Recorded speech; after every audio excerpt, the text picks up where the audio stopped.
Yeah. I also saw that someone still did ask, the person in question does still have a question, a series of them, but I pulled a little bits just for you to address. Okay. Does that, you want to do that, or you want me to just skip it? Yeah. Okay. Because I mean, she got I me know. in the red. You know what I mean? I know. I mean, I that's why I'm saying, like, I could just not acknowledge that that got posted at all, or like within No, the it's fine. follow-up, not its own post, but even just within the follow-up. It's fine. Yeah, when okay. I saw it, I was like, I don't know if I should say something, but this does not feel good. Yeah. That's when I wrote to that group that I was like, this, I don't know about this. Yeah. What's up, folks? Josh and Hannah and Kaylee and Nicole and Veronica and Grayson and Montana. Fast for you. I don't see shit. I've refreshed 4 times. I can't fucking talk today. I'm done. I almost brought a quail in here because like my quail that I hatched out a little bit ago, like a few weeks ago, like one of them feathered out. I don't know where these colors came from, but it's the most beautiful quail. Why didn't you bring it in? Don't dangle that in front of us without dangling it in front of us. You want me to go get him? Please don't dangle anything in front of me. I'm gonna go get him. I'm gonna go get him. Janet, I'm in the same room as him. It's different. So. I know. I was gonna say it's different because you're in the same room. But don't we all want to see a beautiful quail? No. Here's the deal: is smash that like button. I have to pass the quail farm on the way in, and by quail farm I mean his garage. Yeah. What is happening? This computer is taking a shit. Oh no. Yeah, I cannot. I don't think that's right. Get on Hello, YouTube. Lauren. Hi, Amy. Hi, Kristen. Hi, Lynn. But the Zoom seems to be working fine. Kelly. But the YouTube is not. Ginger with a J, which I very much like. Erica. We didn't say smash the like button yet. Smash that like button. Do us a favor, everybody. Smash that like button. Oh God, here it comes. I can hear it. Yeah, Liz wants to see that quail. Yeah, Amy, we all do. Oh yeah, definitely don't quit. Ooh, pirate flag from Chris. Love it. Quail for smashing the like. I can't get the YouTube to even come up. Like it says it's not connected to the internet. It says I'm. Is this not the prettiest little thing you've ever Look seen? At you. I can put my headphones on. I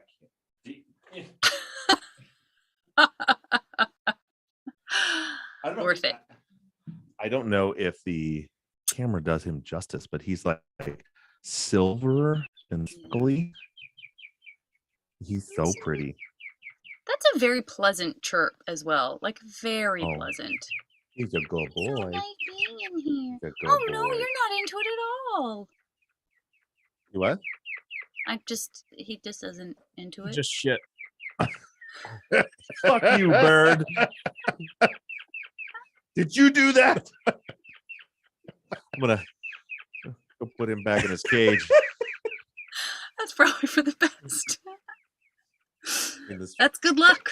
That's good luck. Shit off of my desk.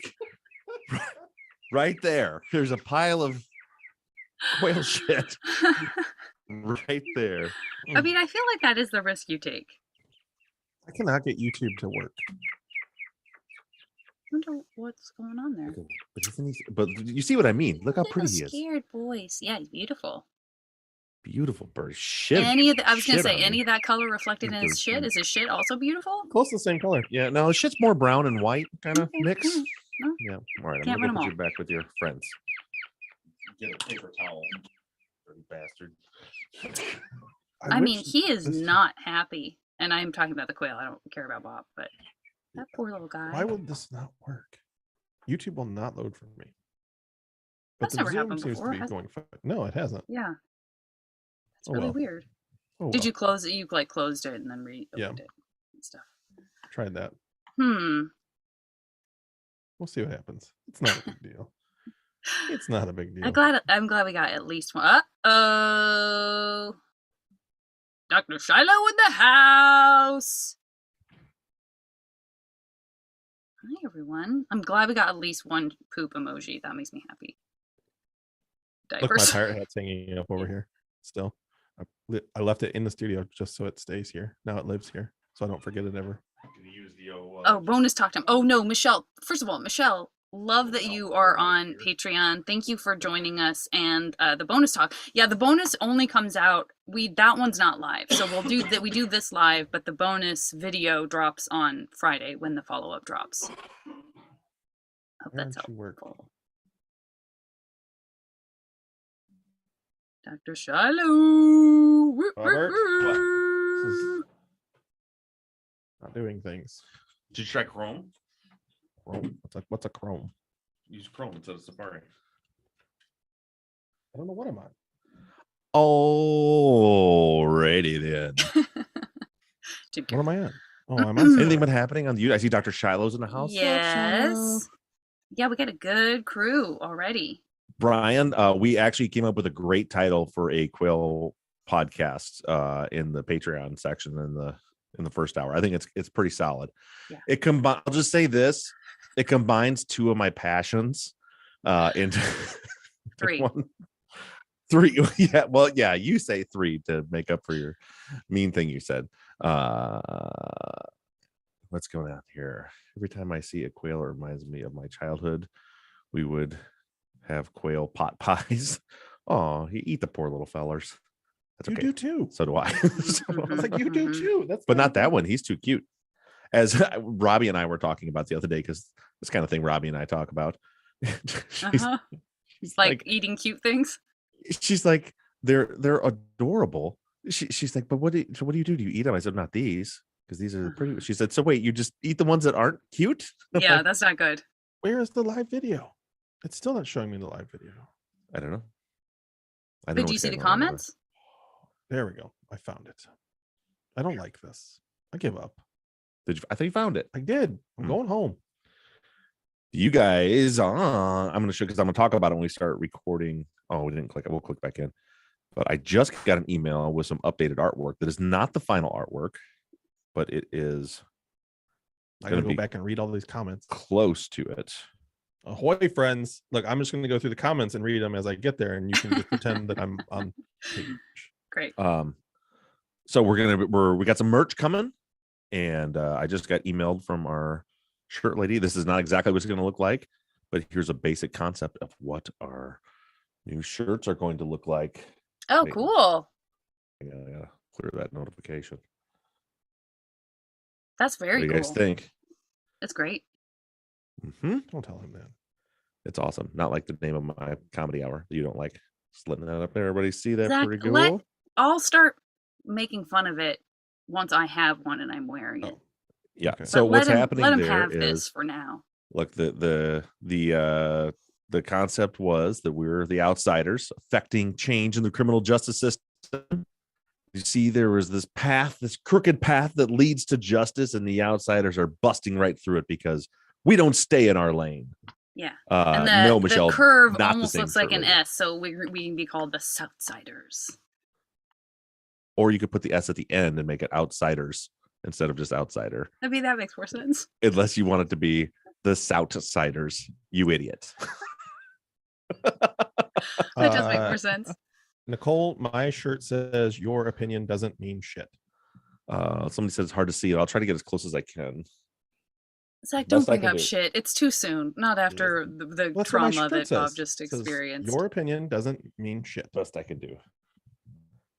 I'm talking about Zap now, folks. I understand why.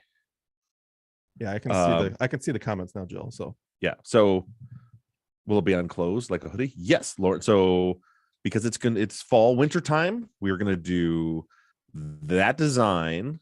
It'll be just like that white print on black shirt. Again, not this design is still being modified, but it'll be kind of like this. And we will have it on a black t-shirt that will have a ladies cut and a unisex cut, and on black pullover hoodies. So you have option for either one of those. And then we're also doing beanie hats, like nice stocking hats. Yeah, that I love are a good just beanie. embroidered with their black hats. They're embroidered with truth and justice across the front of them. Great. I'm gonna get me a beanie too. Yeah, and they are not. Somebody asked, definitely not the same t-shirt person. We have this person is the same. If any of you know True Crime Garage or have ever bought any of their merch, same person that Nick and Captain use for their merch. Captain turned me on to her. She did. I did some shirts for my comedy hour when we went to Obsess Fest, and I've been having her do our Patreon Army Green shirts. And she does fantastic work and has never screwed anything up ever. So note taken. Pretty excited about it. But these are going to go on sale on Friday. We'll do like a 2-week pre-order. So probably I'll I'll try to get them out for sale for order on Friday, and then we'll cut it off on November 30th, and December 1st I'll send them off for her to be printed, so you all have them before Christmas. No Ahoy shirts. Disappointed. No, we'll do. The problem is the way we do Nope. these pre-orders Disappointed. is we can't do like a bunch of different. We have to pick like one design at a time, do a run of them. Disappointed. Yeah, it's coming. There will be an Ahoy shirt. Disappointed. But I felt like the Ahoy shirts are more of like a spring summertime merch thing. You know what I mean? Yeah. Wait a minute, that reaction that was actually- uncalled for. What was? What was that? It was just how just the way you said it was very cute. Aw, It was. Janet said I'm You're cute, like, guys. we will have an Ahoy shirt. I just felt that the Ahoy is a little bit more spring. Listen, Zach is And I agree. sensitive, and I got to be very careful how I approach anything with him. I don't want him crying on the air. If I was like, Ahoy shirts are stupid, watch it. See? Oh, no. We definitely don't want that. We definitely don't want that. But yeah, we're gonna do I want to do some fun ones too, but it's tricky because I don't have time to keep inventory and like ship stuff out to order. So we just do these bulk orders of one design at a time. We'll get them out. So when these come out, and I'll talk about this on the podcast too, but when these come out, this will be your one chance to order these, and then they will be gone. Not that we can't print them again some other time, but then the next time we'll do a new design. Ahoy. The Ahoy shirts in the spring. It's more of a spring. Great. I'm going home. Looks like a dollar sign. That's right, because I'm cashing in, Karen. Yeah, he is. Mm-hmm. Ooh, I want a beanie. Well, you can have one, Nicole. Take two. They're small. Justice Ahoy. V-neck, please. I don't think there's going to be a V-neck in this round. Somebody asked for that. Karen did. I don't remember why. But she sent me like a unisex, and I was like, we need to get a woman's cut. So then we had to find a brand, because in order to get the pricing for bulk, they had to be from the same brand. So it was we found a brand that had both unisex and women's cut in the same style that we could do. But I don't think V-necks were an option. I will ask though. If we can offer all three, then we'll get it up there for you, Karen. See that Great. last comment? Just want you to know. See that last comment? Those Ahoy shirts are going to sell out fast, Zach. The problem with the Ahoy shirt is then Zach's going to be like, so am I going to get some of that money, because I'm the Ahoy guy. Does sound like his voice. I brought Ahoy to the table here. I'm pretty sure that's my IP. Ahoy is. I don't want to do all that. Just wait till you hear what I said this week. I just want to just cash in with my I'm millions excited. and millions of pennies that I get from doing the You show. just wait till you hear the intro this week. Great. Did you say Ahoy again or no? I did say Ahoy. Is there something I need to know? Ahoy plus. We'll find out. Hey, can I ask a quick question?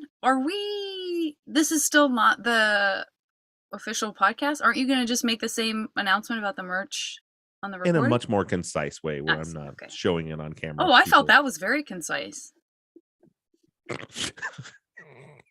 Such a dick. You were such a dick. At least he didn't show it like this. We're just Window of opportunity. we're doing merch. We're doing window of opportunity. Hi, Cora dog. Nicole's dog, Cora. Nicole's Is that dog's Cora? name is I thought it Cora, says and Korea. She's also watching. Does that say Korea? That's a different No, it person, says and that was Cora. a typo. Pretty sure that says Oh, Korea. I didn't. Oh, I'm looking. Well, then we're looking at different things. No, above I'm looking that. at Rena's Okay, comment. she's not talking to Rena. She's talking to Nicole. Well, no one's talking to you, mother. Oh, I'm sorry. Yeah. Just do you guys? Something just Do you guys? that was you that guys was need the to, moment that their friendship ended. tune into Patreon so you guys can see that Bob lost me money. Oh, that was a good episode today, guys. Super bittersweet. Yeah. to be fair, Yeah. Huh? I gave you good advice. Oh. It's follow-up advice. It was the follow-up. It was where I Yeah. missed Don't die on that. the note. other end of it. No, I sort of no. forgot the Yeah. set. Yeah. Yeah. That wasn't my fault. Uh-huh. He's Great. sign them to sign. No, if he signs them, he's definitely going to want money for them. Then how will I make my millions off these shirts? Actually, these shirts we're going with the pretty high quality. I went with the Again, all of this could be on the high actual quality, episode. high quality shirts. Yeah, but okay. Should we start the show or Want to? no? That does. Listen, now you're gonna ruin it. No, he was just applauding in beat style. Like, yeah, let's start the show. Woo! Beat Who poetry. does that? Who does that? People in the 1960s in 2 bars in San Francisco. And then, anything Mike Myers ever did probably made fun of that. Okay. Let's do it. Those are the proper clicks, Kelly. Don't listen to Zach's clicks. I don't like your facial expressions. I don't like the energy you're bringing to the room. Love you, Janet. Hey.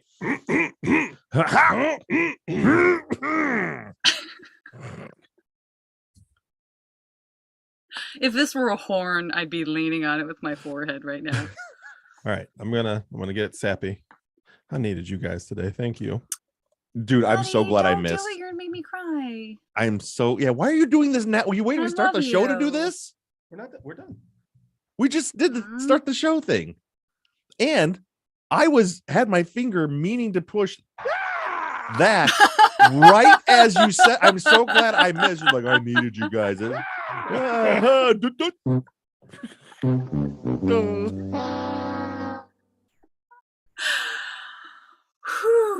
Okay. Can I start the show, or do you want to bum everybody out? Well, I didn't do anything. I just said I needed you guys. Thank you. I was thanking you. Me? Both of you. Oh, I thought you were talking to them. No, you and Janet. Oh, because we really therapy, man. Therapy.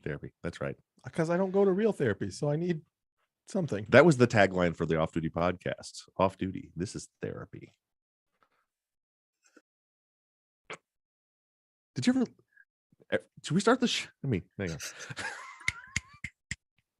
That's the one. All right, here we go. All right, we are back, everybody. And Bob, I hear you have some exciting news for us in the merch world. I do. Also, hang on. Playing the sound, Kelly. I was literally inhaling to start the show, and then the sounds came in. That just caught me off guard. I do. Thanks for mentioning that, Janet. No, that wasn't Kelly. Let's cut that out. Kelly, let's go with this here instead. I do, Janet.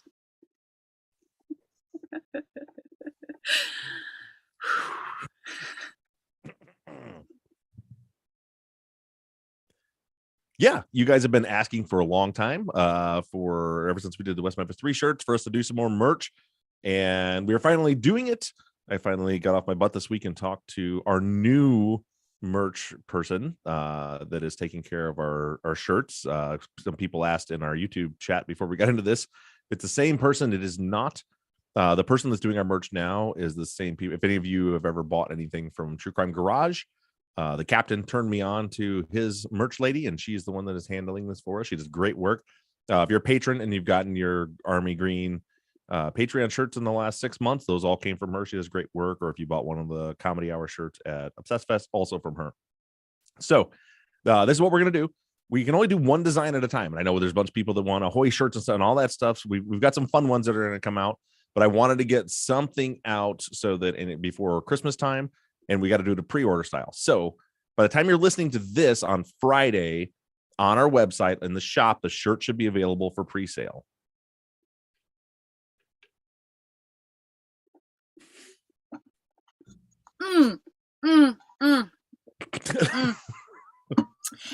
And it will be available for pre-sale. Oh, Kelly, I'm sure you're going to make this perfect. We are doing, because it's fall and winter time, we're going to do hoodies and beanie caps, like knit, fleece lined knit caps. We went with some high quality stuff. And then we're also going to do t-shirts. The shirts, the t-shirts and the hoodies will be the same design. And the shirts, these are going to be the outsider shirt. And we talk about how we are outsiders of the criminal justice system, working to fix it from the outside. And yep. And and I got the people on YouTube got to see a little preview of what the artwork looks like. And the people on YouTube got to see a little preview of what the artwork looks like, or is going to look like.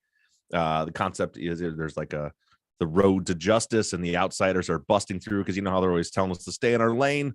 we're busting right through their lanes as the outsiders. It'll be a black shirt, white print, and there will be, for sure, we're going to have ladies cuts, unisex cuts in the t-shirts. Some in the YouTube chat asked for ladies V-neck cuts. I don't know if we'll have those or not, but if I can get those included, then we'll put those up too. Nice. And then so Nice District is the brand. They're a high quality brand of hoodies. Those will be available. And then the beanies are black beanies with Truth and Justice embroidered on the front of them. Just the Truth and Justice logo on the front. They all look pretty cool. I'm going to put them up on Friday, and then you'll be able to order them up until the end of this month through the 30th. So you'll have a little over 2 weeks to get your orders in. On the 30th, orders shut off, and I shipped the order off to Rachel to get them all printed and shipped out, and it'll take about a week or so for her to do that, because I want to make sure everybody's able to get them in time for Christmas and stuff like that if you want to use them for gifts or anything like that. So be looking on the website as you're hearing this today. For this merch order, it's like we've done before. We do batches of pre-orders of a particular design. So once this design is done, we probably won't print it again. So if you want the shirt, this is your chance to get it. They'll be up on Friday. I really do have, I'm bordering on hiccups.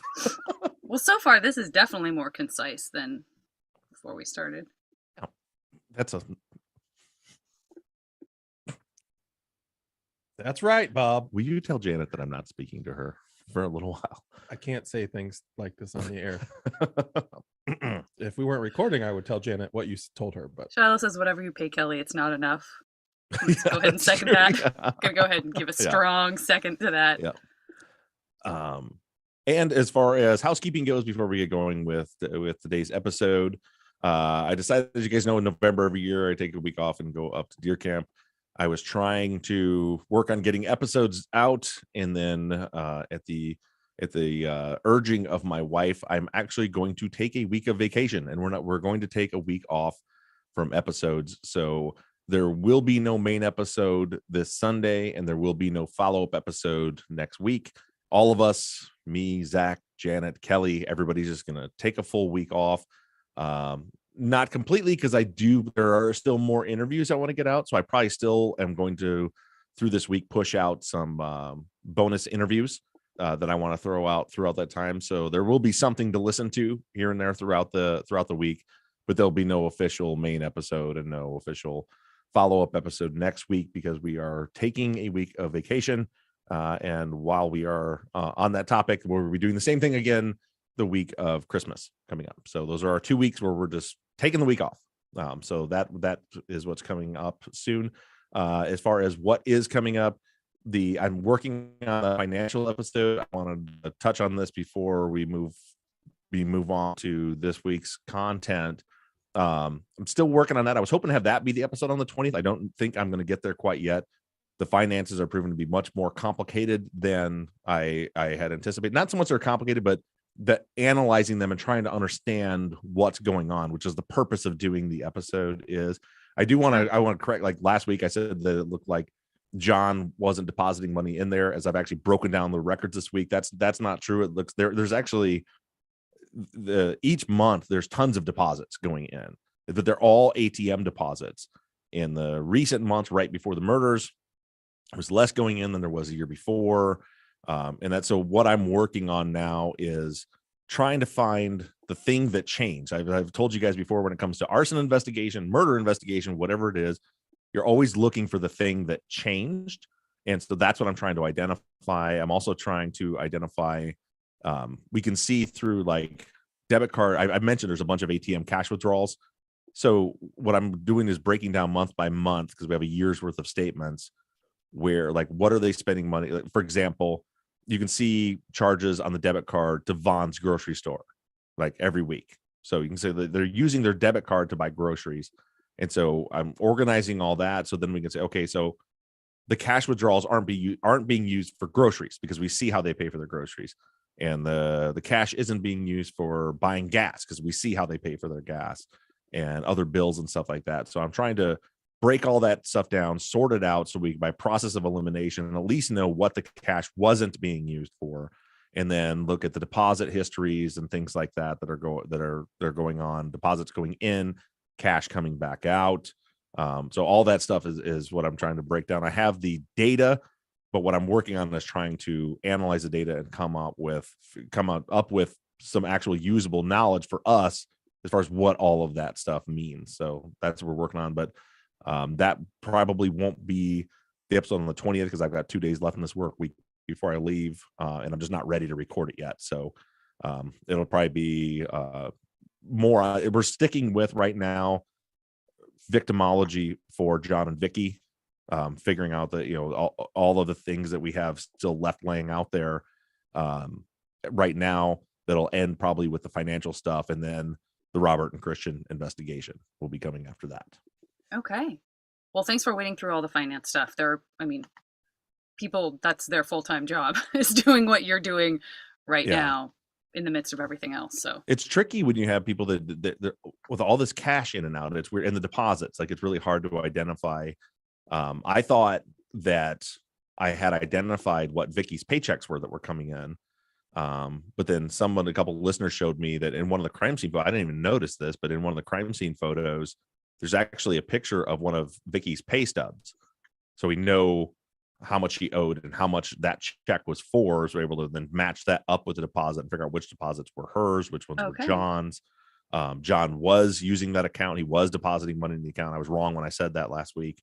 So anyway, there's more to come on that. Just letting you know that that's something that's actively being worked on.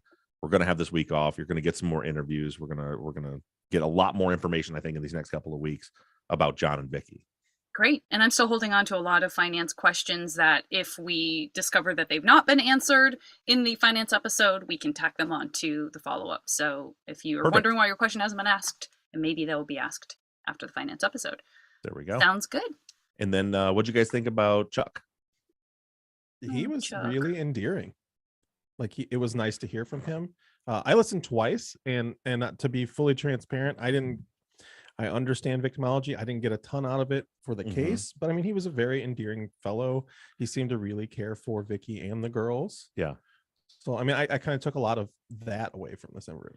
For me, what was important was we had heard from other people talking about what was going on at Chuck's house.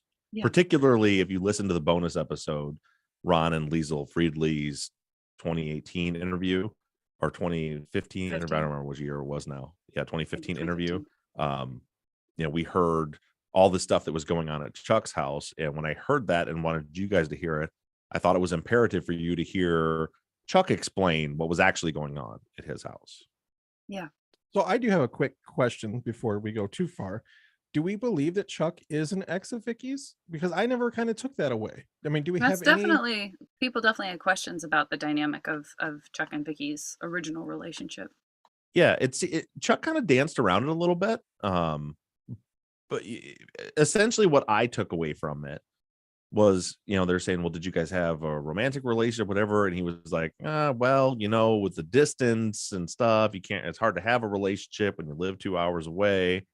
So I kind of got that they were kind of dating when he was around, but it never amounted to much because he lives so far away from them is what I took from what he was saying. Okay. Because in the past I had assumed that he was an actual ex, like an actual partner of Vicky's. Yeah. And I think that's how it was laid out by many different interviews. Whether to hear him talk about it, it never felt that way. Yeah, I think to him it seemed like I said, I think there was a relationship there, but he didn't think it was as not important. So that's not the word I'm looking for. But it wasn't as in depth of a relationship as maybe we thought it was based on what we heard in other interviews. Because for him, he's like, I live 2 hours away, so we see each other, maybe go on a date when I'm in town, but that's not very often. Right.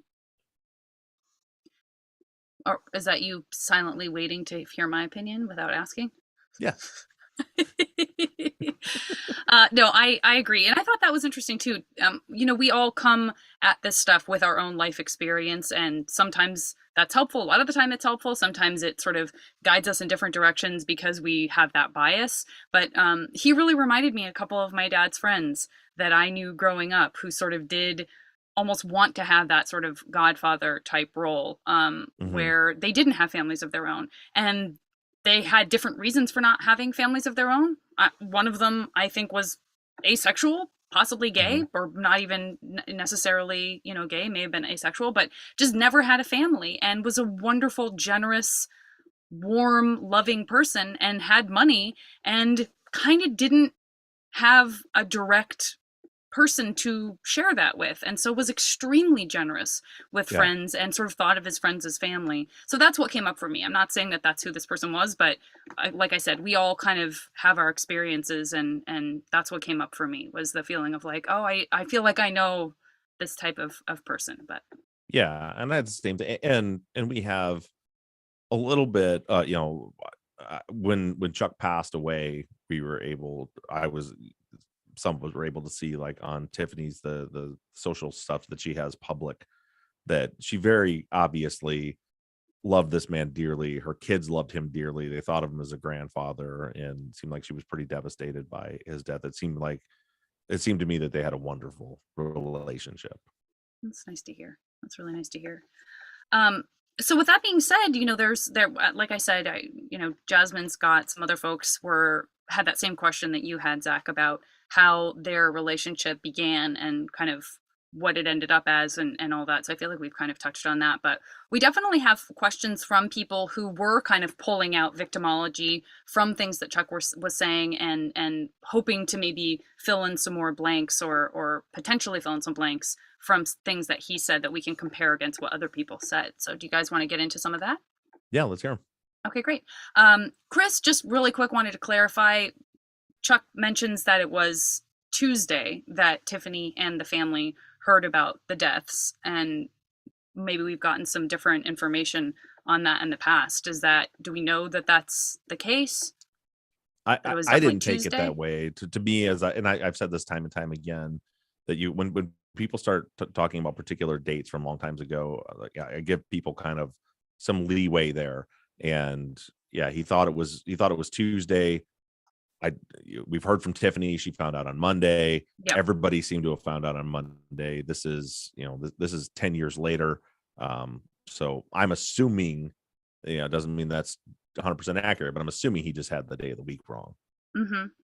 Yeah, I'm going to call this out really quick, Rena, because I see it here in the chat and I don't have it in the actual follow-up questions that came through on Facebook. So kind of a little bit out of order, but do we know if Chuck did in fact find any medical documents or writings of Becky's and turn them into the police? I know we had questions about the writing, so we can kind of separate that out, but they were asking, for help with like medical stuff or any kind of medical documents, the dentist conversation, all of that. Does any of that show up in documents in the case file? No, not that I've seen. And it seemed to me that they were more interested in hoping that she maybe had a journal of some kind. They were trying to find, they got anything she wrote down, any writings, anything like that. If you have it, Chuck didn't seem to think that those existed, and I haven't seen anything like that in the case file that came from him. Okay. Crystal says, just any thoughts? I thought we should just address this because there is so much that's being discussed in this case and so many different relationships that may or may not have had some volatility to them. Crystal says, thoughts on the family having an escape plan. I kind of took it as like, when you live somewhere, like my dad definitely walked me through like how to get out of the house in the case of a fire or in the case of a burglar or whatever. But Crystal was just wondering, did that call anything up for you that they had we learned from one of the sisters, I think, like this is how we were supposed to get out and all that. No, I didn't. I had heard that already. I had heard from people that were familiar with the case that, they had an escape plan from all the way back when Ron lived there. They had a way to, to get out, jump out the window and then run back into the desert. I don't know I never got the impression it was like for fires. Seemed like more in case somebody, you gotta remember, like that area was pretty seedy area. We're going to get into this stuff later, but like there were 2 or 3, I'm trying to remember off the top of my head, other 911 calls to Pinyon Pines that day. One for someone threatening to kill someone in Pinyon Pines. Like, it was when we heard from Chris Farley, and she said that there's groups of people that just want to kind of get away from society up there, kind of hippies, and there's also people that are cooking meth and growing marijuana and doing stuff up in that area. So And with Ron being a cop, it makes sense that he would have told them, if somebody ever comes to the house or something ever happens, this is how you get it out. Mm-hmm. Okay, great. Chris also wondered if there was any indication, I mean, again, this is more financial, but that Chuck gave support to Becky financially, like even after she had returned to Pinion. I'm assuming we don't know that yet. Well, we don't have any verification of anything in the file like that. This conversation happened. I enjoyed the interview, and I thought it gave us a lot of insight, but at the same time, I'm sure other people feel the same way, but there's a lot of questions that didn't get asked in this interview that I was like, the investigators like, you came all this way to talk to him, right? Like, ask him about the dynamics between the sisters and things like the money and stuff like that. Well, it doesn't matter if you're just interested in how to, check some boxes and make sure you get Robert and Christian. Exactly. And that's the thing you have to remember is when these interviews were done, the time frame, they already had Robert and Christian arrested. They were already trying to build their case and prosecute them, and that's what they were focused on. Yeah, that's definitely something Jeremy mentioned in the Facebook post, was just like, wow, there's clearly things that are interesting to them and clearly things that just aren't even worth bringing up to them that we wish they would have. Chris and Julie, I think people were just kind of speculating on, where because we now know that the Scion was bought by Chuck, and he said that it was at his house for a while, people just kind of trying to put together when it ended up at Pinion, when Drew had been deployed, or, sort of how all of that worked logistically. I don't know if we and I don't know. I mean, the best we have is what Chuck says. I'm trying to remember back to the interview. It was a week ago when I listened to it, but I thought he had said that he bought Becky a little car, which I assume was like the Infinity that was her car. But then he started talking about the Scion and the Scion being there. But my understanding was that Drew bought the Scion and had payments on it, and that Becky took that over. That's what we heard from other people. So I don't know exactly. And again, you're talking about a man in his late 70s at this point. That I think that's how old he was. He was 70. He was turning 70. Remembering something from 10 years ago. So I think it's hard to really focus on some of those details like that. After all that time had passed. Well, here's a big one. It came up for a lot of people and kind of came at it from a lot of different directions. But shout outs to Jason, Jill, and Mandy. We'll get into some stuff that like Carrie and Kim and Aaron kind of brought up. Cara, I saw you mention this, possibly even this morning, or maybe that was someone else. But this idea that Chuck says that Vicky and Becky were supposed to come out that weekend. Obviously, that's a big deal for folks, wondering how much truth is in that. We of course heard from Tiffany that Vicky was supposed to come.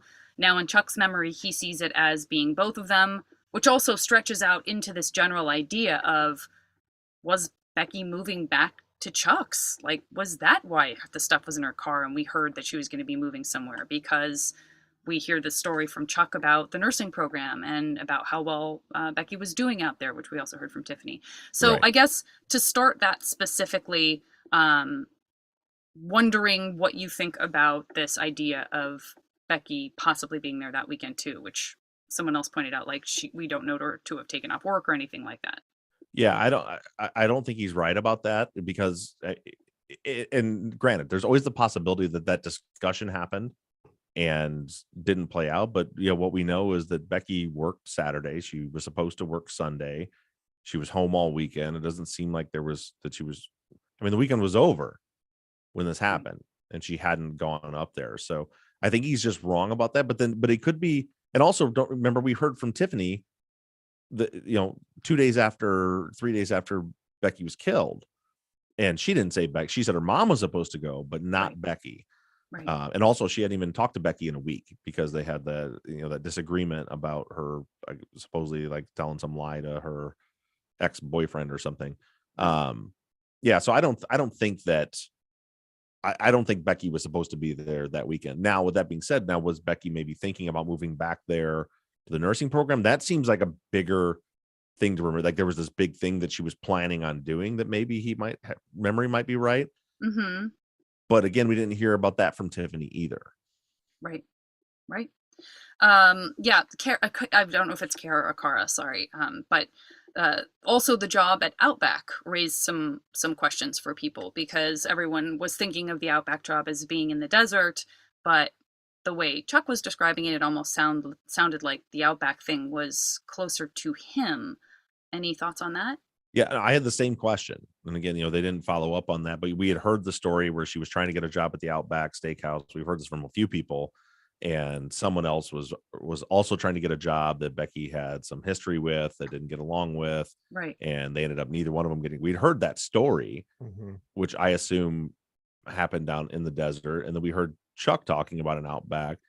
But again, it's hard to tell what memories are being kind of conflated together. Like, is it possible she also worked at an Outback up in Newhall, and then was going to go work at another Outback when she went down to the desert? Or did he hear that story and the way he remembers it happened there? I don't know. Okay. And also came up the question about the Monique cousin who was also staying with Chuck. Just folks wondering, did they interview her? Was there any information to be gleaned from that, if that did happen? I don't think I have a big list of interviews that I want to get out here in the next couple of weeks. We have some friends that were co-workers of Vicky's, and some neighbors and some friends. There's another cousin, Daniela, that we do have an interview for. I don't think I'm not 100% sure off the top of my head as I sit here, but I don't think there was an interview with Monique. Okay. And then folks were also just wondering in general about any phone activity between Chuck and Becky in the phone records that you've seen. No, not that I've seen, but Teresa has still been, along with another listener, Caroline, have been working on piecing together the phone records for the week before that we haven't seen yet. And I haven't been through those yet, so I don't know. Teresa is in the chat right now, so maybe she'll pop in and clarify that. But I don't think I saw any interaction in those 2 weeks between Chuck and Becky. Okay. Jennifer and Nancy both had some thoughts that ended up kind of doing a Venn diagram where they overlapped a little bit, but I'm going to read Jennifer's first. Regarding Vicky and Becky showing up at Chuck's Mother's Day weekend, this is just 4 months before the murder, and they're showing up to shower because their water was turned off. How is it that Vicky had $50K plus to her name but couldn't pay her water bill? Maybe there was another reason. And Becky switching high schools 2 to 3 times in the desert alone, according to Chuck. This is significant. Switching once, okay, but multiple times. Any records or accounts of why? And then I'm going to include Nancy's. Becky going from doing really poorly in school to being a straight A student tells me something bad was happening to her in Pinyon Pines, either at home or at school. Didn't a couple of people say other girls didn't like her? She may have been being bullied. So a lot of conversation around what's going on at home, what can we glean from what Chuck is saying, and this is one of many times that we've heard about Becky switching schools and having problems at schools, but kind of talked about in the abstract. Yeah, well, and we did hear from her friends, from Claire and Janelle, I think even Javier, from several people that said that Becky had problems getting along. Remember, we heard what some of the first interviews we heard were from her best friends, Claire and Janelle, who basically said a lot of people don't like Becky. A lot of people don't. And also said she didn't have her socioeconomic background could have been perceived as being lower than people, and that she was bullied for not having a ton of money even. Yeah. And as far as they mentioned the $50,000 in her name, again, I don't think that if that's accurate, which I still, in the finances, by the way, I still haven't been able to track that account down, even going through her estate and probate. But I think if the money was there, I don't think Vicky knew it was there or knew how to access it, or it had been moved into a retirement account somewhere. But it definitely, I can tell you, it wasn't coming into their regular checking account or savings account. I feel like Vicky didn't know about it, just because from what we've heard from Tiffany, with her being very delusional with money, I feel like if she knew that money was there, that money would be gone. They would have spent it. Yeah, and based on what we see in the financial records, I think that's accurate. I mean, their money, they don't carry a balance. I mean, their balance in their checking account will be at the beginning of the month, it was $151. At the end of the month, it was $4.13 or whatever. It's whatever comes in, comes right back out, either through paying bills or through cash withdrawals. Right. Courtney, I know you had brought up this sense that we just talked about a little earlier about the investigators kind of pushing Chuck for anything, any writings of, like you said, any journal. I know Valeria and Wendy, folks were wondering if there's ever any chance we'll be able to access any of that, because we know it's not in the case file as it exists now. Obviously, that doesn't seem super likely. Like, you're not in a position where you imagine being across the table from someone in Pinion Pines and being like, okay, can you please show me the journal?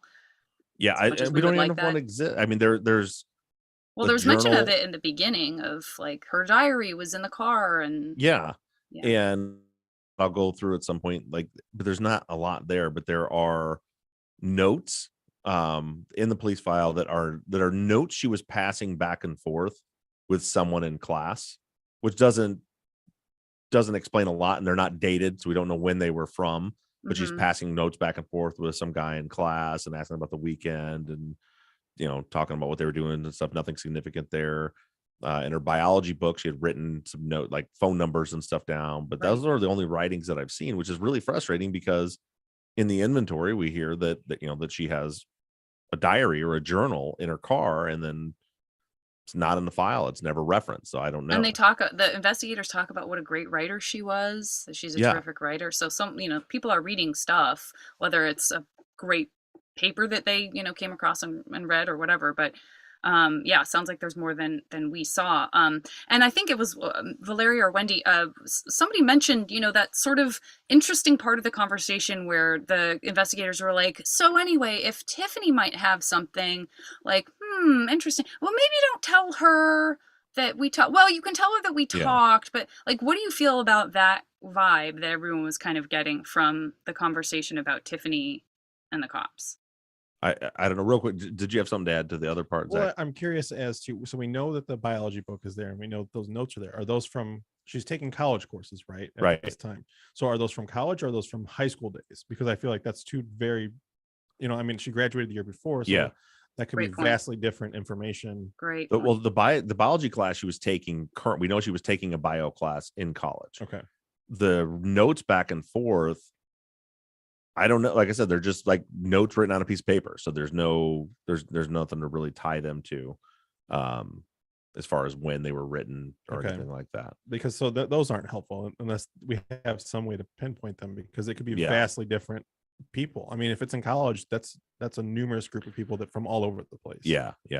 As far as the question about the don't tell, I don't know what that's about. I don't know if like Tiffany was not wanting to talk to them, or if they were just like, we want to just get clear answers without them having been influenced by hearing from other people. I don't know. It was a little odd, I thought, but I don't know. Could have been either one of those things. Yeah. Sarah and Leah and Soledad, people were really kind of clocking the fact that the timeline that Ron has given in his interviews about when Becky moved back to the desert and when she was killed are vastly different from other reports. I'll just read Soledad's because it's very complete, but she says, so timeline wise, Ron believed that Becky moved back to the desert and then was killed within 30 days. Chuck says she had moved back to the desert a year before, summer of 2005. Robert corroborated that by saying they had been broken up for 8 months. Jacob corroborated that by saying he and Becky had been dating for 2 months. So we definitely don't believe Ron's timeline, right? Which is weird because he's so detailed about the exact times he did things, but is off by a whole year on when his daughter moved. Yeah, I mean, I think I mentioned last week, like we heard Ron's initial interview and had a take on things, and then we heard his interview after they arrested Robert and Christian years later. And I think I said last week, like, it may change your opinion of what you think about him and his accuracy, because most of that stuff was just bullshit. It was the timeline, within a month of moving back, she was killed, like that. We 100% know that's not true. Like a lot of what he said, and that, and he says, him or Becky and Tiffany were having, huge, terrible physical altercations and fist fights. He clearly had an axe to grind with Tiffany, who we know doesn't really care for him either. We didn't hear anything like that from, maybe I guess Tiffany wouldn't have shared it, but you think Chuck might have mentioned, oh yeah, they had a knockdown drag out fight. We also heard that Tiffany was mad about her being there because she was cutting into her gravy train of money or whatever it was. And we hear from Tiffany and Chuck that Tiffany's the one that asked if she could come there. So like that's not true. So yeah, like most of what we heard from Ron and Liesel in 2015 was not accurate. Yeah, that was something that Janice and some other folks had noticed, that confusion about kind of how Chuck described the Tiffany and Becky dynamic, and the fight or lack thereof compared to Ron's version. I think someone had noted, like, it sounded like Chuck was also just trying to be respectful and not give information that was inaccurate or not useful, or just like, he cared about both these girls and maybe didn't, wouldn't have wanted to launch into a thing about like a squabble, or that there was a sense of him feeling like protective of them, not in any way that would make him not be helpful, but just that he wasn't like in the way that Ron was like, and let me tell you what else. Yeah, which is also understandable, but Chuck was not offering up like, here were all these conflicts between the sisters and da da da da, like, wasn't, yeah, that's possible, but I also got the impression that he understood the gravity of like the situation, and oh, for sure, he's providing information to help.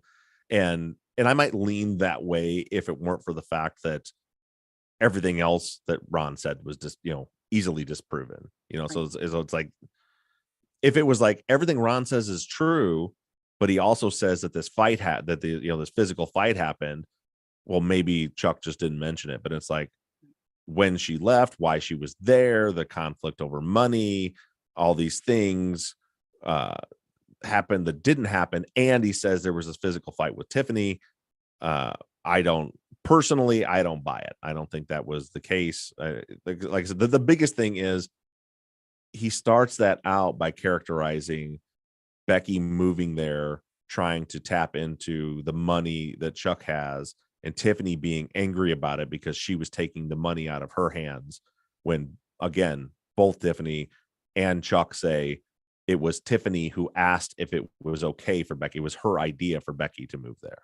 Right. Yeah. Teresa wonders, do we know if Ron and Chuck ever met in person? I didn't Ron say that they hadn't? I don't remember. I don't remember if he said it. I don't recall it at all. Yeah, I have in my mind that I heard that I know they didn't, but maybe I'm creating memories. But I thought I remembered Ron saying something along the lines in that bonus interview that I put like, up. I never met the guy or something. Yeah, something like that. Like, yeah, we have his number and stuff, and they were like, oh, he's a good guy, and da da da da. Never met him. Something like it. Gotcha. Could be.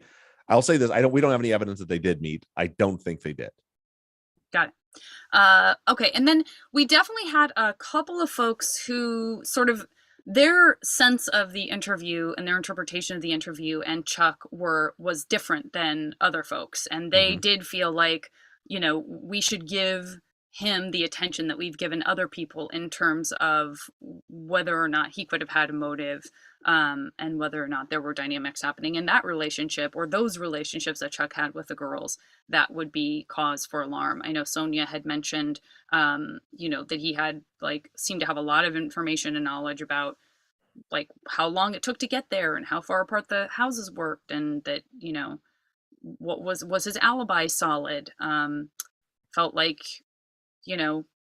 I have to say, Sonia posted like 5 things, and I can't read them all, so I was trying to sort of list out a handful of them. But I wanted to acknowledge that because, one of the parts of the conversation were just like, why wouldn't we look at him in the same way we've looked at other folks? He had this intense relationship potentially with these girls, is maybe what they were getting at. Mentioned Jim Clementi's talking about, the like, well, if you want the company, maybe you create an opportunity to have that company to be the shoulder to cry on. So I just wanted to throw all that out there, see if you wanted to speak on that at all, and then we can move on to the next piece. Yeah, anybody on the fan page would have seen that I made a post the other day after a few people, it was just, I think 2 people had posted that, they got vibes or feelings that Chuck was like, had some kind of grooming behavior or something like that, as though he's some kind of predator. And I put up a post that said, we're not entertaining that on our fan page. I mean, you can think what you want, you can discuss what you want with whoever, but it's not too often I draw these lines, but I'm drawing we're not going to drag this man's name through the mud and start wildly speculating with no evidence. I mean, it's tough, and I think I said in my post, it's a hard thing to do because sometimes we find the answers we're looking for by speculating about some of the evidence we have and start running through scenarios. It's a tough line to navigate for me to say what's okay and what's not okay. But here's the thing, like Sonia had mentioned, well, he fits Jim Clementi's profile about somebody wanting to create a situation where Becky needed a shoulder to cry on, and that Chuck fit that. But Chuck doesn't fit the profile at all. Jim's profile was that this was a younger person, that he thinks that the intent could have been to create a situation where Becky, the victim, needed a shoulder to cry on, not Tiffany, who lived 2 hours away, who didn't have much of a relationship with her mom and was already living with it. Like, he doesn't fit the profile. You can try to find a way to wedge him in. But here's the thing. We have zero evidence indicating or implicating in any way, shape, or form that Chuck was even in the county at the time that this happened. We have zero evidence or implication or accusation that Chuck's relationship with Becky or Tiffany or anybody else was anything other than a kind, loving, supportive person. That's where I'm drawing the line here, that for us to start saying, well, I kind of got a vibe, so let's talk about the possibility of Chuck being a sexual predator that was grooming these girls. I'm not going to have those conversations be a part of this show or our Facebook page, because there's absolutely nothing to indicate that was the case. And this is years after the fact. Like I said, what we know from what we've seen from Tiffany was, to the day he died, they were still close. She still loved him. He loved them. Her kids think of him as their grandfather. Was devastated by his death. There's just absolutely nothing in there. And then you have to look at too, because sometimes I'll see discussions like this happening based on maybe a piece of evidence. And they'll be like, well, this could mean, and let's think about different ways where this could be the case. And then I'll look at, like, is there an end to this, right? Is there something we could find in this file that could answer the question that you're asking? And in the case with Chuck, like, best case scenario, you have a long drawn out conversation about whether Chuck was doing these things you're talking about, with no way whatsoever to prove it. The one person that was close to him was Tiffany, who clearly didn't see things that way. So all that's going to be is people arguing about it, right, speculating about it, and never getting an answer to it. Right. And this is from what I know of the man, from what I've done with researching and background checks, and then the stuff that we normally do. From what I know of the man, he was an incredible human being, a kind and loving and generous human being, and we're not going to shit on his memory on our page. And there are people, and Sony was one of them. She's very pissed off that I did that, and like, I'm sorry if that means you stop listening because you're pissed off at me, then that's the consequence, because I'm not budging on this. If someone says, hey, look, I found in his background check where he had, a charge where he was accused of something at some time, or here's where somebody in the family said they suspected something, and you want to talk about that, fine. But if it's just a vibe or a feeling you get and you want to talk about him that way, it's not happening. And then of course I hear, well, you let speculation happen about other people. Again, that's a tough line. But when you take, like, for example, Javier, who, again, I have said over and over again, I don't think was at this crime scene and had anything to do with it. But do I think it's possible he could have had some knowledge of it? I think that's in the realm of possibilities still, because we have changing stories, lying to police, controlling the narrative.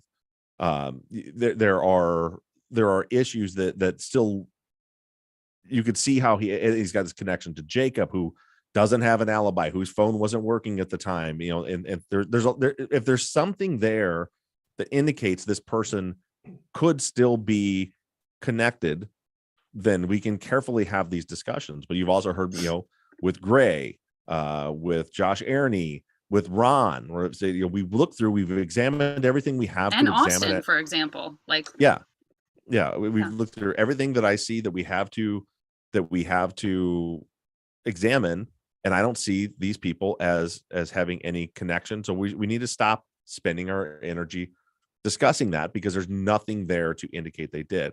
Now, I haven't said that I've cleared Austin of anything, because there's still questions I have about him. But Gray, Josh, Ron, and Chuck, I don't see any reason to even discuss them anymore. Well, since this episode is about Chuck, let's entertain this idea of Chuck being a suspect for just a split second here. The only motive that's been presented is he wants to bring these girls closer to him. Mm-hmm. That's the only motive presented. Why now? Why would it be now? What changed? Right. Why would it be at this moment that he would do this crime? Mm-hmm. Why would it not be when Becky's trying to leave? Why would it not be right after Becky's trying to? Why is it happening? I understand what the people are laying forth with a motive, but there's no reason for that to happen at that time. What changed? Why did it happen? Yeah, and the answer is nothing. Like, nothing that I've seen. There's no significant change there. Just one day decides, and I think that's, maybe I'm wrong, but what you're getting at is like, just one day all of a sudden decides, you know what, today I'm going to go up and murder Tiffany's whole family. Yeah, like, Tiffany's never given us any indication that she was intending on leaving or anything like that. Yeah, I don't feel that there may be this scene motive, but there's no spark to create this action. Yeah, I agree. It made me so sad. That was an emotional interview for me to listen to, and it made me really sad that, he was like, I'm so glad that someone finally talked to me, feeling like he was on the outside, because he was in many ways, but was also such a big part of some of their lives. And, it was, I felt like he was so eager to just be a part of the conversation for the first time in years and years. So I'm so glad that you shared the interview, and I'm really glad that you posted that. And I know a lot of people agree. Moving into, I think some of this takes place in the Ron and the Liesel stuff that you dropped. We hear a little bit about this idea of conversations that they had with Becky about her dating choices and, her like sex choices and stuff like that, which felt like a kind of an awkward conversation. But of course, these awkward conversations happen in investigations. Mm-hmm. People were wondering if there was a significance to this idea of, it had to be January. That's when she had to have done it. People were wondering if that takes us back to this idea of a pregnancy. Not necessarily. I mean, Karen and Kaylee, not necessarily are saying with their questions like, this must mean, or is, could this mean there was a pregnancy? But more using it to point a spotlight on the cops, saying like, again, it really feels like they're moving the conversation in any way possible back towards Robert and the significance of Robert. And if there are writings they're looking for, they're probably looking for something, hoping that there's going to be an I will kill, like we saw with Adnan's notes, that they're going to find that extra thing to kind of put the nail in the coffin in the upcoming trial. So do you feel like there was anything to be really taken from the Ron and Liesel being like, we know exactly when she had sex, and we, and this is why? Well, no, because we know it's not true. We've heard from our own friends that none of it was true. And I don't know if it's, somebody said in the YouTube chat that it like Ron seemed to have like a lot of revisionist history, and that's exactly what I think. Personally, I don't think that he or Liesel were actually that close with Becky and had all those conversations. And some other people had said like on Facebook that like, well, she said Becky told me everything. Well, Becky clearly didn't tell her everything, because we know that a lot of the stuff she's saying isn't accurate. So I don't know if Becky was just telling her that stuff because you're like stepmom, and I'm just, I'm not going to tell you what I really have going on, or if they're just making this stuff up. But it was just like that interview that they're referring to here with Ron Liesel is hard to take anything concrete out of it when there are verifiable inconsistencies with 90% of what they're saying. Right. It's hard to like grab one thing and we're like, oh well, that was probably accurate. Right. Okay. Well, I have sort of the last questions I have are more just like straight shot one question about something very specific that Okay. could be evidentiary. I know we just talked about the viability of Ron's interview, but Kristen did mention that she thought in one of Ron's interviews, it was said that up to 5 people were involved in this crime. And Kristen wants to know, have you heard this before anywhere? Could this be at all accurate? Yeah, I don't know, but I mean, what we're talking about is what the police were speculating. I think that was from his first interview. I think, yeah, it's not evidence. It's something that, if that's accurate, then that means that's maybe an idea that the police were tossing around at the time. My guess would be probably from all the footprints that were back there. That again, there's speaking of revisionist history, how that ended up at trial with the area of disturbance, and there was a bunch more prints, but we just didn't document them. None of that's what was said at the very beginning when they were.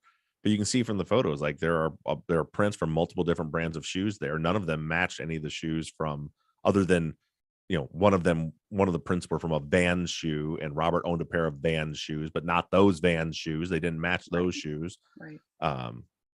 So that's what I wondered, is if maybe they were like, man, there's all these prints here from a bunch of shoes. Maybe there's like 5 people here. Makes me wonder if they didn't identify 5 different types of shoes back there. And then, when they later developed their theory of the case, they're like, well, let's just focus in on 2 pairs of shoes. Thin it down. Yeah. Yeah. Carl, and I'm sure we'll get to this, but wanted to shout out Carl for his question about Ron's investigator. How much are we going to talk about that investigator and what he uncovered and where the crossover with the police may have ended up happening later on? That seems like it's kind of a later conversation. Is that coming?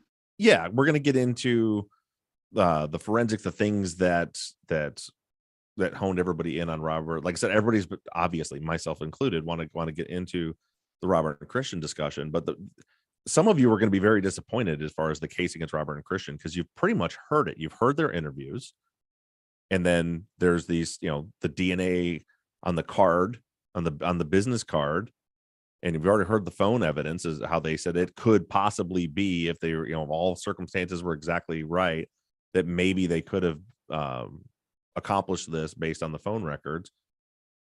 And that's pretty much it. The rest of it's all just kind of more wild speculation and circumstantial evidence.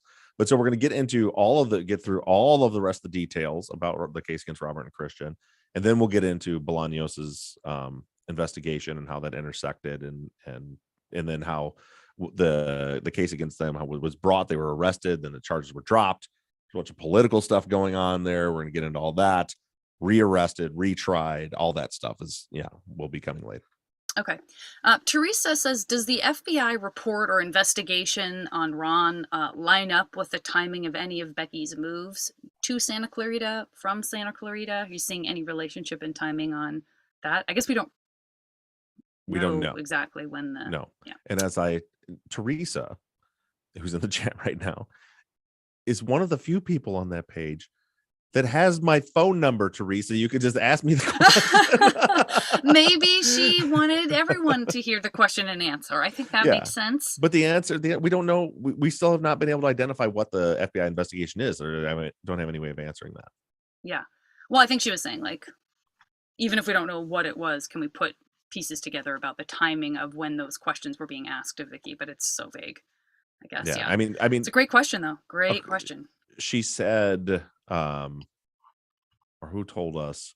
Tiffany had said that the FBI was questioning them last summer, which, if that was summer of 2005, and then it was, September of 2005 when he left. So it's possible. I mean, that was happening about the time he was retiring. Yes. Right. But that's all we know, is that the FBI was questioning about something that Bumpancero knows about, but we don't know about. Right. Kristen says, Drew mentioned that John had a little locked metal cabinet. Any mention of that anywhere else being recovered in the fire? Any talk of that anywhere else except for that interview? No, that's the first I've heard of it. Okay. Kristen also wondering about some of the other things that were mentioned, like the person who worked for the water company that may or may not have had an attempted encounter with Becky. stuff like that are sort of just these little breadcrumbs that kind of get mentioned as we've discussed. No investigator asks any follow-up questions about it or No, anything and like that. that's the frustrating part. So that came, I think that was from Drew's interview. Was it the Drew or Tanya? I believe it was, so. I think it was Drew's interview. Who said that Becky was, almost I think she said the way she put it was like almost raped. Sometime the year before the murder by somebody who worked for the water department. And like, hello, it's just like, yeah, I mean, it's frustrating because I'm sure people are listening to this right now. Like, come on, Bob, we want answers to this. Like, I want them too. Like, why the hell would you not follow up on that or investigate it further or anything? And just like, oh, is that the case? Okay. Well, what about Robert? Like that's the, every interview. So no, I don't know about that. Some people have pointed out, and I guess I will just share this that we did here. If you connect dots, and I don't think these are dots to be connected, but just to make sure it's being put out there that Austin Alba's dad worked for the water department. So a couple people were like, could that have been Austin Alba's dad? And my answer is no idea. We have no evidence that it was, other than he also worked at the water department. Yeah. But wait, weren't those interviews with Drew and Tanya, like those weren't even later interviews, right? Those were ones that were closer interviews. And they still didn't ask any questions, and they hadn't even honed in on anybody at that point. Really. Okay. No, but at that point, I still maintain. I think they were really focused on Javier at that point. As to I think it seemed so. Either way, I think they had like that didn't fit with what the theory they were working on, and so they either that or just terrible. Someone a girl was murdered at her house. Like, oh yeah, just recently someone tried to rape her and attack her. Like, that doesn't warrant a follow-up question. Right. Yeah. Kristen asked, can the DNA that was recovered on the handles of the wheelbarrow, of course this is stuff that comes up in the Chuck conversation, be worked on by a genealogist? If one could actually get access to that DNA. Maybe. Maybe. Okay. All right. Yeah. That's a fun response. Anna, just very quickly, Anna was wondering about the fire that was being discussed, the big fire, what was burned. That was like a desert forest fire, right? Yeah. And if people didn't catch, is that the one they called the Esperanza fire? I believe so. Or was that a different one? Yeah. If people didn't catch the significance there, the police are kind of using that as their excuse for doing, I mean, I'm putting words in their mouth, but I'm not putting, but it's the idea they were portraying, that the new investigators in the later years were using that fire as an excuse for the early investigators doing a shitty job. Because what they were saying was, right after these murders, there was this huge arson wildfire, and a ton of their resources were spent trying to figure out that and investigating that case, and that's why they weren't putting the best effort into. And you catch little glimpses I'm sure most of you. I guess I didn't. That's not what I picked up on about that, so that's really, really interesting. Yeah, because you catch them saying things like, look, I wish they had done it better, they didn't do the best job. They were talking about the wheelbarrow specifically, right? So they were talking about what he was trying to get across was, this is my translation of what I heard. So this is not a quote. This is my translation of what I heard from the officer. Is, I wish the idiots would have taken the whole wheelbarrow instead of just cut the fucking handles off. Right. But then so like he's having those discussions, and then he's tying them into, and I've heard this before too from them, was like, they just got that fire happened, and they were investigating at the same time. Resources were thin because of that. Gotcha. Yeah, that's their excuse for doing a shitty job at the beginning, was that they were tied up with investigating that arson. Gotcha. Sarah asks, did Vicky have a will? I can't remember if we've ever answered that, which seems insane because she did not. I don't think so, because like we have the files from when she went through, her estate went through probate, and it took years, about 3 years, for Tiffany to get everything settled with this estate. Which is typically the case of when there's no will and everything has to be handled after the fact. Nothing was set up ahead of time. Okay. And that's, by the way, that estate stuff is part of what I'm working on with the finances episode. And I still feel like there's like, I found, it wasn't me, a listener had found and posted it in the files on the Facebook page, like the probate we see the money that was doled out from the insurance company for the house, but I don't see anything in there with this retirement account. So I still don't quite know what's going on there. Okay. That's all I have. I see in the YouTube chat there's some conversations about the crime scene and speculation about murder suicide. I don't know that we have time to jump into that at the end of the episode, so I'm acknowledging it, but yeah, and I'm sure there a few people have thrown around the idea multiple times, and I understand why it keeps coming up, because this crime scene is very perplexing, and we're seeing more and more things that point to things not. I mean, I'm with you guys. Like, from everything we're hearing, Vicky was trying to get away that weekend. We hear that things weren't great with John. It was like all it's easy to start to think, well, could John have been? But the thing is, the crime scene just doesn't show double homicide suicide. It doesn't. There's nobody had a gun. I feel like we talked about this 2 weeks ago. Yeah, 100 times already, but it keeps coming up. I'm just pointing out, like, I'm not like shitting and then putting down like, don't be idiots. Of course, that's not the case. Like, it's not the case. I'm telling you that, but I get why people keep kind of coming back to that, but it's just like, it's just not the case. You can't do a murder suicide and not have a gun laying by somebody at the end of it. It doesn't work that way. So with that being said, you said that's it for questions, Janet? Mm-hmm. Okay, so thank you all very much, all of you guys on the YouTube, our patrons especially. Thank you guys, and all of you guys for listening. And as I mentioned at the top, I'm gonna be off this week. There'll be some stuff coming out, and I'll probably schedule bonuses on Sunday and Monday if I can get those done. What might we hear this week? Good question. I don't know. I was trying to set you up. Yeah, I have a list of interviews, but I've read a lot of, but I haven't heard them. So a lot of that depends on what is listenable quality. And that's, by the way, sometimes the reason why some of these might be a main episode as opposed to a bonus is because sometimes it's like they're awful to listen to. And for the people that are only tuning in on Sundays and Fridays, I don't want to give you something that's god awful to listen to on those. But yeah, we'll have some interviews coming out the next episode. That will be a full episode, which at this point probably will be an interview, because I said I don't think I'll have the financial stuff done by then. Will be on the 20th, and then that week, which I think is Thanksgiving week, It is. there will be a follow-up on Black Friday that we'll record the Wednesday before Thanksgiving. So we'll be back in the swing of things through December. And again, don't forget, today go to our website, truthandjusticepod.com. If you click the shop logo or look anywhere on our social media, we should have those merch sales going on. Appreciate it. The funding for that also goes back into our operation, and we're trying to get back out to Pinion and do some in-person interviews and possibly do a live Q&A type thing out there with Janet and possibly Dr. Shiloh, who has mentioned she'd like to be involved in that too. Yeah. Again, not invited. Yep, Zach can't come. I've said that you can't come without Zach. Oh, I'll discuss it with the government of California. You're gonna stop me at the airport. But anyway, go get those shirts. You can get those orders in. You're only gonna have about 2 weeks to do it. And once they're gone, they're gone. That's gonna be it. It's the Outsider shirt. So pay attention to social media. Thank you guys again, everybody on YouTube, Patreon, and just listening, driving your car, or hopefully not shoveling your driveway, because we got some weather coming to the Midwest this weekend. Yeah. And going on vacation, and we'll talk to you guys in 2 weeks.